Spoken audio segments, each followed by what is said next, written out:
What happens when a former NFL legend builds one of the biggest podcasts in Black culture and then opens the door to voices Hollywood tried to silence? Shannon Sharpe didn't just invite controversy, he sat it down, poured it a glass of cognac, and gave it a mic. But now, rumors are swirling that Oprah Winfrey, one of the most powerful media moguls in history, is allegedly trying to shut it all down. Why? Because Shannon let Cat Williams and Monique speak freely, and that freedom might have cost him everything. This isn't just about a podcast, this is about power, control, and the unspoken rules of Black Hollywood. If you love deep dives into culture, celebrity drama, and the truth behind the headlines, hit that like button and subscribe because today's episode is wild. We're unpacking the alleged silent war between Oprah Winfrey and Shannon Sharpe, the viral shockwaves from Cat Williams' infamous interview, and how Monique's fiery support might be making Shannon a target of Hollywood's elite. Is this just podcast politics or a full-on media takedown? Let's get into it. When Cat Williams stepped onto the Club Shay Shay set, no one expected what was coming. This wasn't just another celebrity interview. This was scorched earth. Cat didn't name drop lightly. He went for the jugular. Kevin Hart, Steve Harvey, Ricky Smiley, Tiffany Haddish.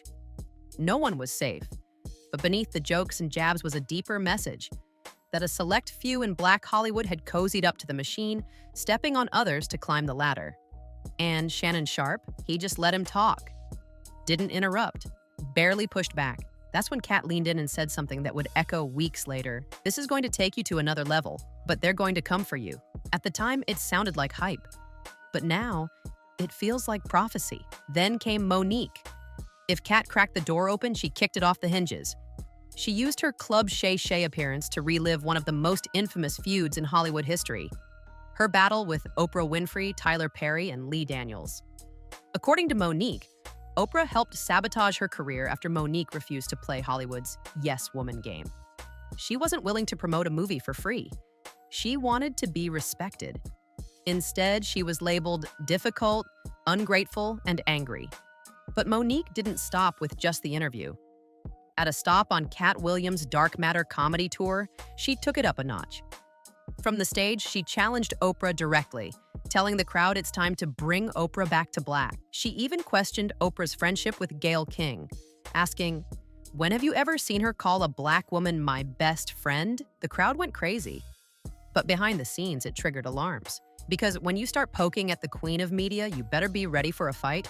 And then, the weird stuff started happening. Shannon Sharpe, who had been stacking A-list guests one after another, suddenly hit a wall. People who were scheduled to appear canceled. Names that had confirmed were now ghosting him. At first, he brushed it off, but after it happened again and again, he realized this wasn't coincidence. Something, or someone, was pulling strings behind the scenes. On a recent episode, Shannon even said, "You know how many people I done helped, and now they're scared to come sit in this chair?" Then came the personal attacks. All over social media, users began questioning Shannon's sexuality, tweets calling him zesty unk, and TikToks digging into why he's never shown a girlfriend started trending. People mocked his love for cigars, wine, and his well-groomed appearance.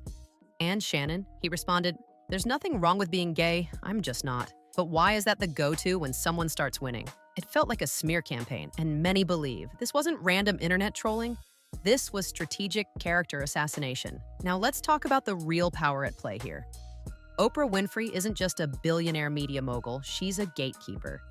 She doesn't have to cancel you publicly. She just makes one call and suddenly doors stop opening. Your projects stall. Invitations disappear. Studios stop returning your calls. It's happened before. When Monique first called her out, nobody in Hollywood came to her defense. Tyler Perry and Lee Daniels stayed quiet. Even after Monique won an Oscar, she couldn't get a major role for years. Now Monique is standing next to Shannon, publicly defending him and warning us all that something is brewing behind the curtain. Is Oprah personally targeting Shannon? We don't know for sure. The people around Club Shay Shay say there's a growing fear that a coordinated effort is underway to shut it down, quietly without headlines. And when Monique starts calling it out publicly, it means things have already gone deeper than we know. This isn't just about Shannon Sharpe. It's about the tension between old-school Black Hollywood and the new wave of creators who don't ask for permission. Shannon, through Club Shay Shay, has given a platform to unfiltered voices, Ones who've been rejected, ridiculed, or silenced. And for the powers that be, that's dangerous. Not to mention what Sharpe is currently going through, the $50 million lawsuit with a 19-year-old OnlyFans model. It really seemed like things have been getting worse for him. Cat Williams said it best, they only let you talk when they know what you're gonna say. But Shannon? He's not controlling the narrative. He's letting guests speak for themselves. And that's what makes his show a threat, because when people like Kat and Monique go viral, millions of viewers start asking uncomfortable questions. And in Hollywood, truth isn't just inconvenient, it's disruptive. So now we ask, is Shannon Sharpe being blackballed for letting the wrong people speak? Is Oprah really behind the scenes flexing her influence to protect her legacy? Or is this all just the growing pain of a black man finally owning his voice in an industry that demands silence? Let us know your thoughts in the comments. Is Club Shay Shay under attack? Or is it just rising too fast for the powers that be to control? Don't forget to like, subscribe, and turn on that notification bell because this story isn't over, not by a long shot.